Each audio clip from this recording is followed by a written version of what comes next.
I had Jonathan Peugeot on a few weeks ago, and he showed up. I was in a terribly nervous state because of what was going on in my life. And when I showed up and spoke with him, like the first 10 seconds, I just heard how calm he was. I'm like, oh, he prayed today, and I didn't pray today.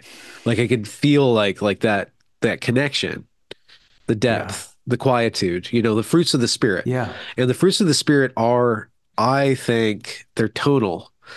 At least the spirit from my limited point of Oh, for view, sure. like they're tonal. So Yeah. they're like they're that which come before and after the message, right? They're that which shape the room and then leave a vibration in the room. And so, Yeah. like listening to your voice, like, and then listening to your story, it's like there's not a contradiction between what you preach and what you practice, as in like how you actually behave.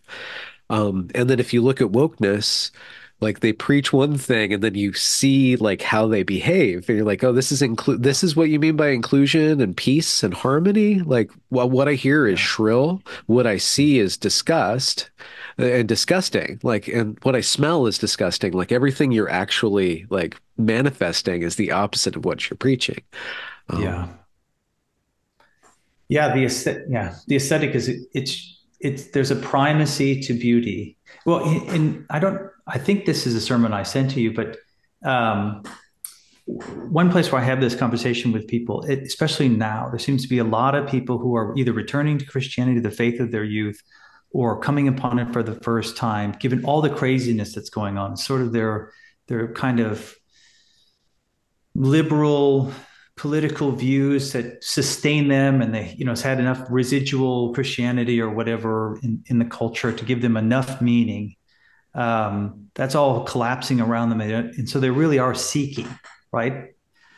Genuinely seeking. And what I've found is so many of them stand at the threshold of the kingdom, and they are like it's like they're waiting for reason to push them in, right? They're waiting for it to be compelled to come in through reason, and they're shocked when I tell them, "Well, you'll be standing there for the rest of your life. It's never going to do that."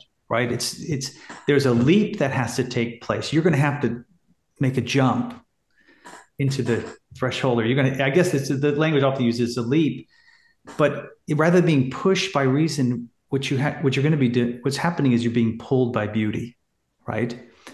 But it's a risk, right? There's a hesitancy there. There's a risk because beauty can deceive, yeah. right? You can be deceived by beauty and Beauty pulled in can as a, terrify too. Like you were saying earlier, it it's also like puts you at terrifying. a You distance. have to surrender. It's a complete surrender. So I refer to it as, it's not a leap in the dark, and people will mock that and like, oh, it's irrational. You've got to embrace something that's irrational. It's a leap of delight, but it is trusting. You have to trust the testimony of other people. I mean, you don't know what it's like to be a Christian until you become one. We're talking about Huh. the Spirit coming inside of you and transforming your soul and changing you. You don't know what that's like, no matter how I try to describe it to you. The best I can do is give you kind of a secondhand knowledge where you can feel some of it, but you can't feel it completely until the Spirit comes to live within you.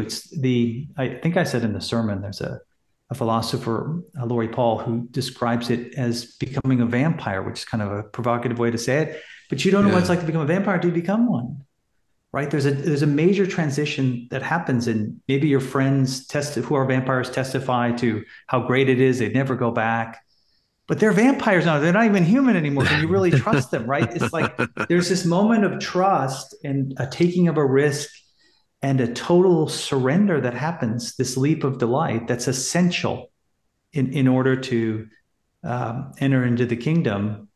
And then of course there's confirmatory signs and wonders once you're in the kingdom as you move forward and say, okay, this is true.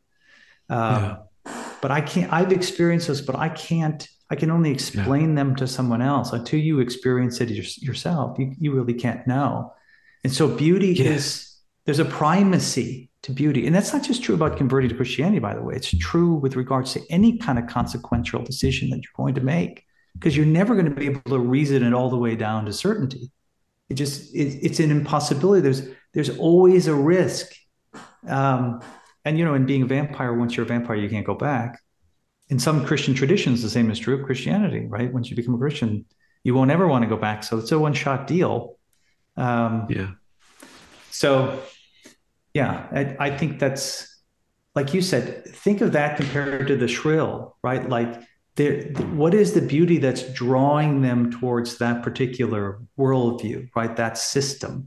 What is Yeah, this there's beauty there. vision of Yeah. the good life, Yeah. or even just the Marx vision of, the utopic vision was always so vague. It's like it's not really about that. It's about the suspicion, Oh, deconstructing and destroying what comes before. That's the sole focus, which makes which is really appealing. Well, there are groups that are not part of this, but at least many of the leaders, it's just driven by resentment, right? They just want to destroy the thing that has come before them, that's rejected them, they think, and they, it's almost kind of a murderous rage of destroying the culture that's come before.